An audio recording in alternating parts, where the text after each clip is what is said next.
जय हिंद साथियों, स्वागत है आपका मेरे यूट्यूब चैनल में। जैसे कि आप देख सकते हैं, आज हम हिंदी का चैप्टर 10 आपको कराने वाले हैं, विशेषण एडजेक्टिव। उम्मीद करता हूँ आपने पहले की 9 क्लासें देख ली होंगी। नहीं देखी है तो इस क्लास को देखने के बाद जरूर देखेगा। आज मैं विशेषण के आपको ऐसे ऐसे पॉइंट बताने वाला हूँ, जैसे कि आपको अभी ये नहीं पता होगा विशेषण क्या है, विशेष्य क्या है। ये सारे पॉइंट ऐसे बताए जाएंगे आपको एक ही बार क्लास में देखने से, अगर आप ध्यान से देखेंगे एक ही बार आपके दिमाग में बैठ जाएंगे और आप इन्हें कभी नहीं भूलेंगे। क्लास देखने के बाद आप नोट्स जरूर बना लीजिएगा। ये नोट्स आपके बहुत काम आने वाले हैं। एक एक पॉइंट आपको ऐसा बताया जाएगा उदाहरण के सही कि विशेषण क्या है, विशेष्य क्या है, बिल्कुल क्लियर करके, बढ़िया करके। तो चलिए आज की क्लास शुरू करते हैं बिना देरी के। देखिए, पढ़िए एडजेक्टिव। चैप्टर 10 है ये हमारा विशेषण। इससे पहले 9 क्लासें में करा चुका हूँ, उम्मीद करता हूँ आपने वो देख ली होंगी। देखिए विशेषण क्या है। वह विकारी शब्द जो किसी संज्ञा या सर्वनाम की विशेषता बतलाता है, मतलब किसी संज्ञा या सर्वनाम की विशेषता बतलाए, वह क्या कहलाता है? विशेषण। संज्ञा या सर्वनाम को आप जानते हैं क्या होता है? नहीं जानते हैं तो क्वेश्चन से ही मैं इसी चैप्टर में आपको क्लियर कर दूंगा, लेकिन इससे इसे देखने के बाद आप संज्ञा या सर्वनाम के जरूर चैप्टर देख लीजिएगा। वो मैंने प्ले लिस्ट बना रखी है, देख लीजिएगा। और सेकंड क्या कह रहा है? जिस संज्ञा या सर्वनाम की विशेषता बताए, संज्ञा या सर्वनाम की विशेषता बतलाई जाती है उसे विशेष्य कहा जाता है। क्लियर दोनों चीजें। अब देखिए विशेष्य क्या होता है, विशेषण क्या होता है, ये आपको पता होना चाहिए। लिखा है मोटा लड़का दौड़ता है। मोटा कौन है? लड़का है। लड़का क्या है यहाँ पे? किसकी विशेषता बताई जा रही है?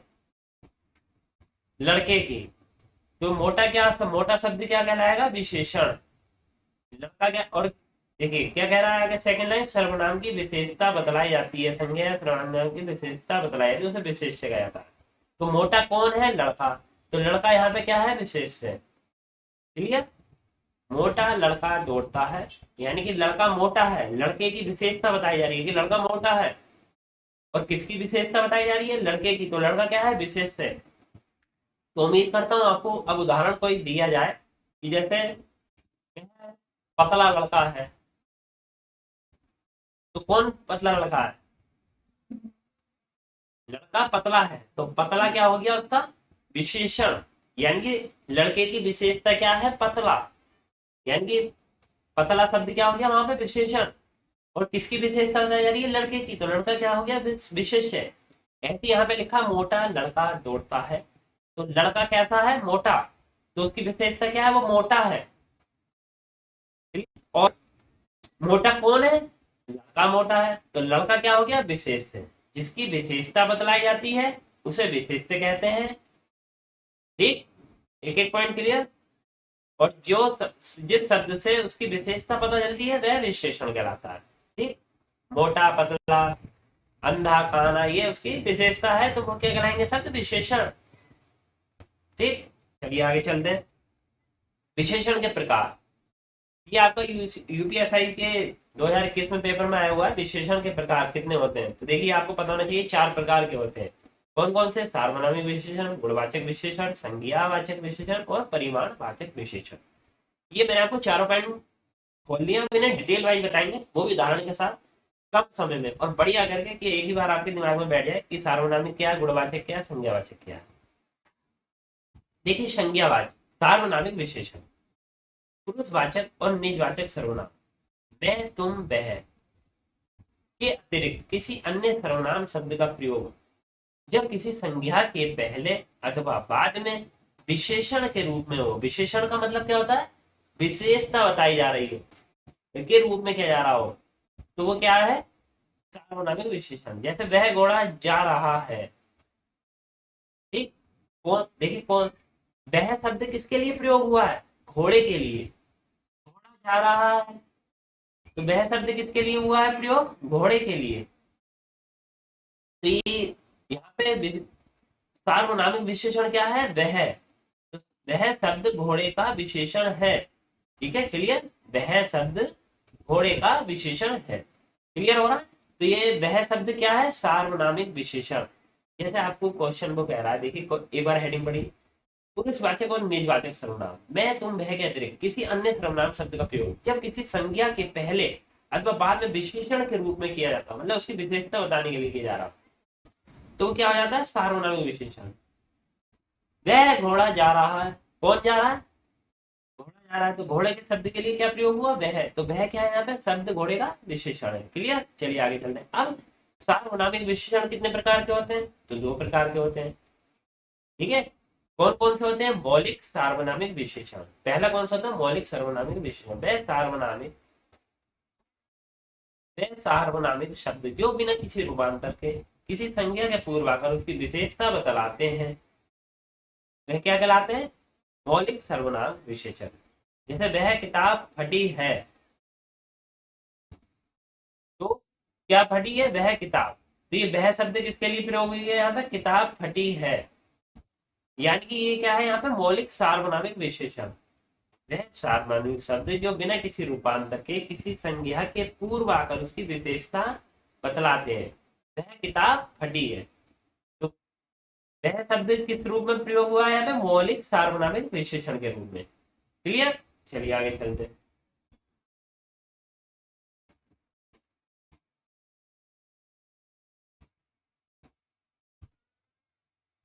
ठीक है, सेकंड पॉइंट है यौगिक सार्वनामिक विशेषण। वह सार्वनामिक शब्द जो रूपांतरित होकर संज्ञा शब्दों की विशेषता बतलाए, यौगिक सार्वनामिक विशेषण कहलाता है।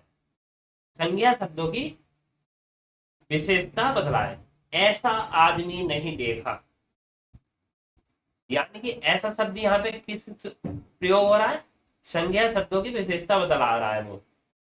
ठीक, तो वो क्या हो गया, यौगिक सार्वनामिक विशेषण। ऐसा आदमी नहीं देखा, मतलब ऐसा आदमी आपने कभी देखा ही नहीं है, तो वो क्या हो गया, यौगिक सार्वनामिक विशेषण। क्लियर, चलिए आगे चलते हैं। गुणवाचक विशेषण।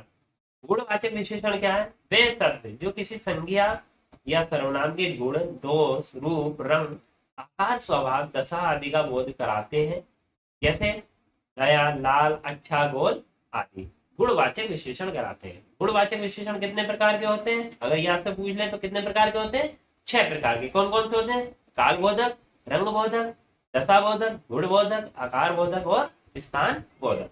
देखिए काल बोधक, ये मैंने आपको हेडिंग बता दिया, मैं डिटेल से और उदाहरण देके आपको बिल्कुल क्लियर कर दूंगा कि आप देखते पहचाने ये काल बोधक है, ये रंग बोधक है, ये क्या है।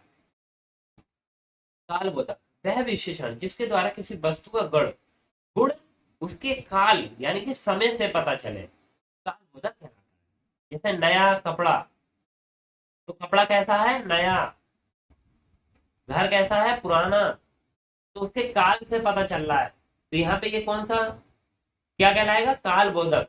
क्लियर,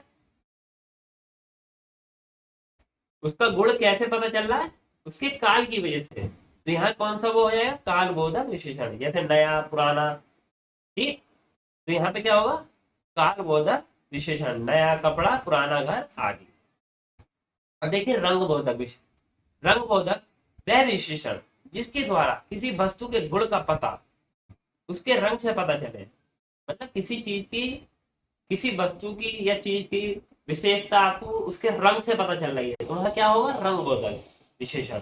ठीक, यानी कि जैसे लाल गुलाब, गुलाब कैसा है, लाल है, तो लाल क्या हो गया, रंग, रंग की वजह से वो पता चल रहा है उसकी विशेषता। पीला कपड़ा, कपड़ा कैसा है, पीला, तो क्लियर, रंग बोधक विशेषण। अब आप क्लियर हो जाएंगे। चलिए आपको बिल्कुल क्लियर हो रहा है एक एक पॉइंट। चलिए अब चलते हैं दशा बोधक। दशा का मतलब वह विशेषण जिसके द्वारा किसी वस्तु के गुण का पता उसकी स्थिति से पता चले, दशा बोधक कहलाता है। जैसे लड़का, मोटा लड़का, युवा महोत्सव, लड़का कैसा है, मोटा, मतलब उसकी दशा कैसी है, मोटी है, तो मोटी उसकी दशा है, तो दशा बोधक होता है। युवा महोत्सव, महोत्सव किसका है, युवा, युवा मतलब जवान लड़कों का, तो उसकी दशा की वजह से पता चल रहा है कि महोत्सव किसका है। लड़का कैसा मोटा, उसकी दशा को देख के पता चल रहा है कि वह कैसा लड़का है, यानी मोटा। क्लियर, उसके गुण, वस्तु के गुण का पता उसकी स्थिति से चले तो वह दशा बोधक कहलाता है। ठीक है, चलिए गुण बोधक।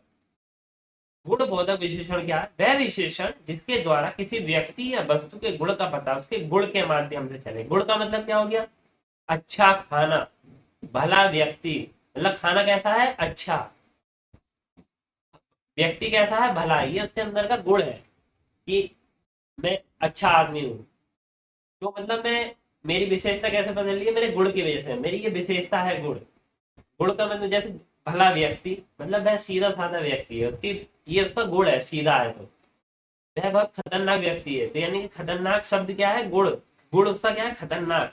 यानी खतरनाक व्यक्ति है तो उसके गुण से पता चल रहा। खाना कैसा है, अच्छा। तो अच्छा क्या हो गया, उसका गुण। खाना बहुत बेकार था, तो बेकार शब्द क्या हो गया, उसका गुण, कि बेकार है खाना। तो गुण बोधक। क्लियर। उम्मीद कर रहा हूँ उदाहरणों से बिल्कुल क्लियर हो रहा होगी आपको एक एक चीज। आगे चलते हैं। कोई भी चैप्टर को आप खराब ना समझिए, बहुत इंपॉर्टेंट चैप्टर है। एक एक आप बहुत एग्जामिनर इतने होशियार हो गए, पूछ लेते हैं, बीच में से पूछ लेते हैं। बहुत सिंपल सिंपल क्वेश्चन पूछते हैं बेसिक से, तो इसलिए आपको एक एक चीज यहाँ पे पढ़ाई जा रही है। देखिए, आकार,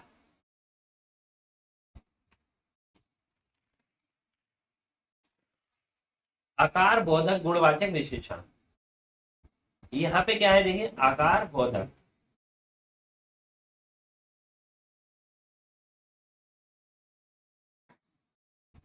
इस विशेषण शब्द के माध्यम से किसी व्यक्ति या वस्तु के गुण का पता उसके आकार के माध्यम से चले, वह क्या होता है, आकार बोधक गुणवाचक विशेषण। जैसे गोल बिंदी तिकोना प्लॉट, यानी बिंदी कैसी है, गोल, उसका आकार कैसा है, गोल।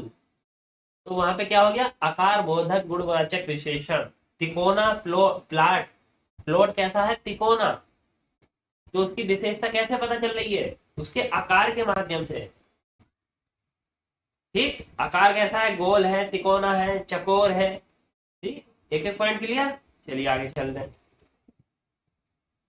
स्थान बोधक गुणवाचक विशेषण, वह विशेषण जिसके द्वारा किसी व्यक्ति या वस्तु की स्थानीयता का गुण का बोध हो, स्थान बोधक गुणवाचक विशेषण कहलाता है। देखिए, उदाहरण से बिल्कुल क्लियर किया जाएगा आपको ये। भारतीय लोग, भीतरी दीवार। भारतीय लोग यानी कि व्यक्ति कहाँ के हैं, रहने वाले, भारत के। दीवार, ये दीवार है, जैसे ये किधर की साइड की दीवार है, अंदर की, तो भीतरी। तो उसका स्थान बोधक, मतलब स्थान से उसकी विशेषता पता चल रही है। तो यहाँ पे क्या होगा, स्थान बोधक गुणवाचक विशेषण। उम्मीद करता हूँ बिल्कुल क्लियर हो रहा हो। कोई डाउट हो तो कमेंट बॉक्स में कमेंट करिएगा। वैसे अभी तक तो आपने किसी भी तरीके का भी डाउट बताया नहीं है, तो इससे ये स्पष्ट होता है कि आपको क्लासेस बहुत अच्छी पसंद आ रही है और आपको समझ में आ रहा है। सब नोट्स जरूर बनाते चलिएगा। देखिए, संज्ञावाचक विशेषण, तीसरा पॉइंट क्या था, संज्ञावाचक विशेषण।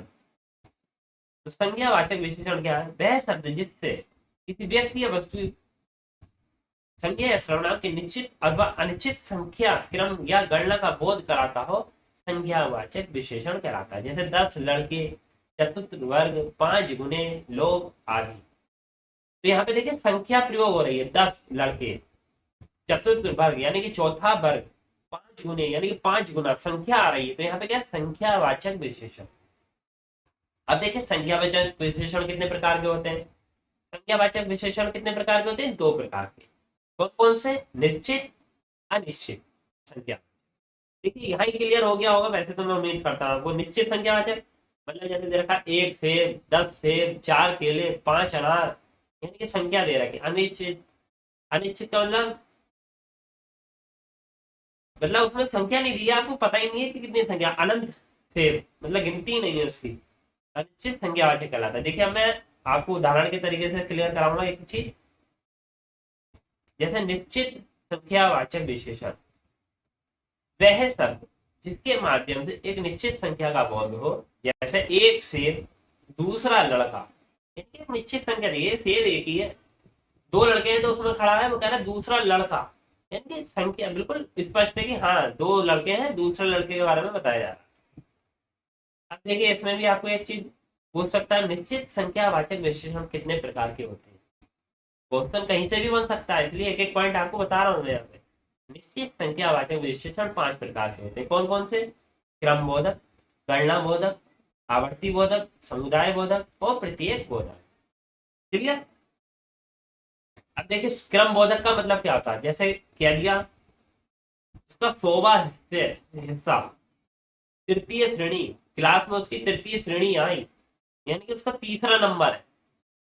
मान लीजिए 1000 हिस्से पड़े हैं, किसी पेन के 100 टुकड़े कर दिए, 200 टुकड़े कर दिए, और हम कह रहे हैं उसका 100वां हिस्सा उठा लाओ, इसमें क्रम बोधक निश्चित संज्ञावाचक विशेषण कहलाएगा। गणना बोधक 12 आम, आधा किलो, 5 घड़ियां।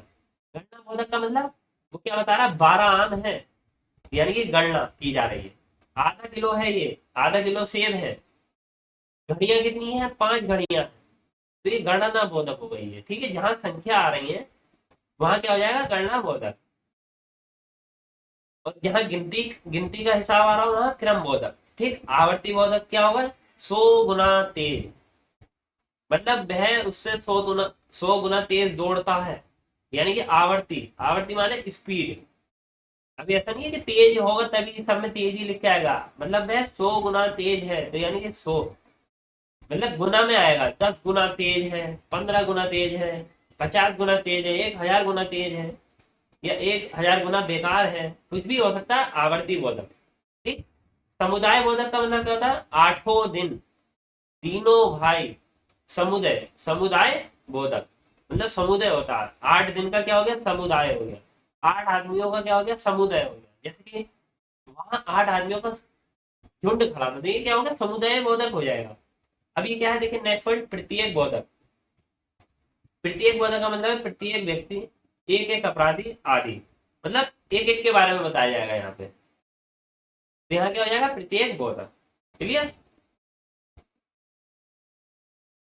अब देखिए क्या है सेकंड पॉइंट इसका, अनिश्चित संख्यावाचक, जिस वाक्य में वस्तु की अनिश्चित संख्या का बोध है, जैसे कई लोग आए, अब पता ही नहीं कितने लोग आए, कुछ आदमी चले गए, कितने आदमी चले गए पता ही नहीं है, तो यहाँ क्या हो गया, अनिश्चित संख्यावाचक।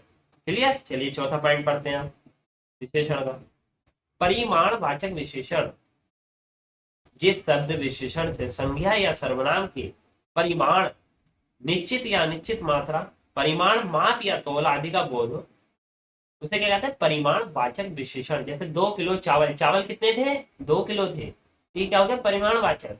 घी, बहुत सा घी, कितना घी था नहीं पता, तो परिमाण वाचक विशेषण है। यहाँ पे परिमाण वाचक विशेषण कितने प्रकार के होते हैं, 2 प्रकार के होते हैं। देखिए हर चीज एक एक पॉइंट में आपको यहाँ क्लियर कर रहा हूँ, एग्जाम में आपसे क्या पूछा जाएगा नहीं पता, तो इसलिए आपको एक एक पॉइंट पता होना चाहिए। बाई चांस आपसे वो क्वेश्चन पूछ ले, परिमाणवाचक कितने प्रकार के होते हैं, अब आप यही नहीं जानते परिमाणवाचक होता क्या है, तो कैसे बताएंगे। परिमाणवाचक 2 प्रकार के होते हैं, कौन कौन से होते हैं, निश्चित परिमाणवाचक, अनिश्चित परिमाणवाचक। निश्चित का मतलब 8 किलो, 5 टन, मतलब एक निश्चित संख्या दे रखी होगी। अनिश्चित मतलब थोड़ा दूध, अब कितना दूध है क्या पता, इसमें बता ही नहीं रहा। बहुत पानी, अनिश्चित परिमाणवाचक। जैसे अब देखिए विशेषण की अवस्था, अब आता है नेक्स्ट पॉइंट, विशेषण की अवस्थाएं। देखिए पहला पॉइंट क्या है इसमें, तुलनात्मक विशेषण, वह शब्द जिसके द्वारा दो या दो से अधिक वस्तु की विशेषताओं की तुलना की जाती है, वहां क्या होता है, तुलनात्मक विशेषण। यह सबसे अच्छी पुस्तक है, यह तुलनात्मक विशेषण क्या है, सबसे। क्लियर। तुलनात्मक विशेषण क्या है, सबसे अच्छी पुस्तक है, इससे अच्छी कोई पुस्तक है ही नहीं, तो यहाँ क्या हो गया, तुलनात्मक विशेषण। ठीक है, चलिए आगे चलते हैं। तुलनात्मक विश्लेषण की 3 अवस्थाएं होती हैं, कौन कौन सी होती हैं वो पढ़िए, मूलावस्था, उत्तरावस्था और उत्तमावस्था। मूल अवस्था का मतलब देखिए कैसे क्लियर करेंगे, इसमें विशेषण किसी अन्य विशेषण से तुल्य न होकर स्वयं की विशेषताओं का व्यक्त होता है। मतलब सूरज एक अच्छा लड़का है, मतलब यहाँ ये खुद की विशेषता बता रहा है, जैसे अच्छा लड़का कौन है, सूरज है। देखिए थ्योरी से ही आपको क्लियर हुआ होगा, इससे विशेषण किसी अन्य विशेषण तुल्य न होकर स्वयं की विशेषता व्यक्त करता है। मतलब जैसे मैं कह रहा हूं मैं बहुत अच्छा लड़का हूं, तो मैं किसकी विशेषता बता रहा हूँ, अपनी विशेषता बता रहा हूँ, तो मूल अवस्था विशेषण यहाँ पे हो आपका ऑप्शन होगा। ठीक, उत्तर अवस्था तुलनात्मक विशेषण क्या है, वह विशेषण जिसके द्वारा दो संज्ञा या सर्वनाम में से किसी एक को सबसे बेहतर बताया जाए, उत्तर अवस्था तुलनात्मक विशेषण कहलाता है। जैसे राम श्याम से अच्छा है, यहाँ देखिए दो व्यक्तियों में तुलना हो रही है और एक को दूसरे से बेहतर बताया जा रहा है, तो क्या हो गया, उत्तर अवस्था तुलनात्मक विशेषण। अब आता है थर्ड पॉइंट हमारा, उत्तम अवस्था तुलनात्मक विशेषण, वह विशेषण जिसके द्वारा दो से अधिक संज्ञा या सर्वनाम में से किसी एक को सबसे बेहतर या बुरा बताया जाए। जैसे आम सबसे अच्छा फल है। अब देखिए यहाँ पे तुलना हो रही थी दो आदमियों में कि राम श्याम से अच्छा लड़का है। अब यहाँ पे क्या तुलना हो रही है, आम सबसे अच्छा फल है, मतलब आम से बढ़िया कोई फल ही नहीं है।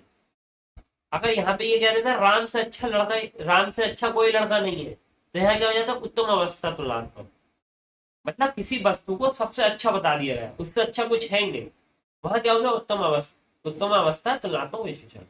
अब किसी एक एक चीज को दूसरी चीज से ज्यादा अच्छा बताया जा रहा हो, तो वहां पे उत्तरावस्था तुलनात्मक होता है। लेकिन अब मैं कहता हूँ यह पेन सबसे अच्छा पेन है, तो क्या इससे अच्छा कोई पेन है ही नहीं, यहाँ पे क्या हो गया उत्तम अवस्था तुलनात्मक विशेषण।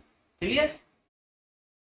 नोट्स जरूर बना लीजिएगा, ज्यादा बड़े चैप्टर भी नहीं है, 4 से 5 पेपरों में आपका एक एक चैप्टर का नोट बन जाएगा और एक एक पॉइंट क्लियर हो जाएगा।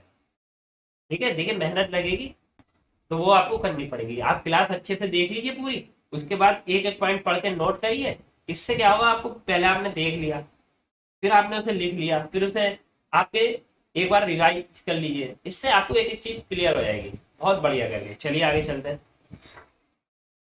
अब देखिए आता प्राविशेषण। प्राविशेषण क्या है, वह शब्द जो विशेषण की विशेषता बतलाता हो प्राविशेषण कहलाता है। मतलब वह शब्द जो विशेषण की विशेषता बताता हो प्राविशेषण कहलाता है। अब देखिए उदाहरण ऐसा देंगे आपको और इस तरीके एक एक पॉइंट क्लियर करेंगे कि आपको कोई डाउट नहीं रहेगा। जैसे राम अत्यधिक तेज है, तो राम क्या है यहाँ पे विशेष्य। अत्यधिक तेज, अत्यधिक शब्द क्या है प्रावेशण, तेज क्या है विशेषण। क्लियर हो रहा है। देखिए जिसकी राम क्या होगा यहाँ पे विशेष्य, विशेषता क्या है राम की, तेज दौड़ता है, तो वह विशेषता को क्यों क्या कहते हैं विशेषण। और प्राविशण क्या होता है अत्यधिक तेज, मतलब राम अत्यधिक तेज है।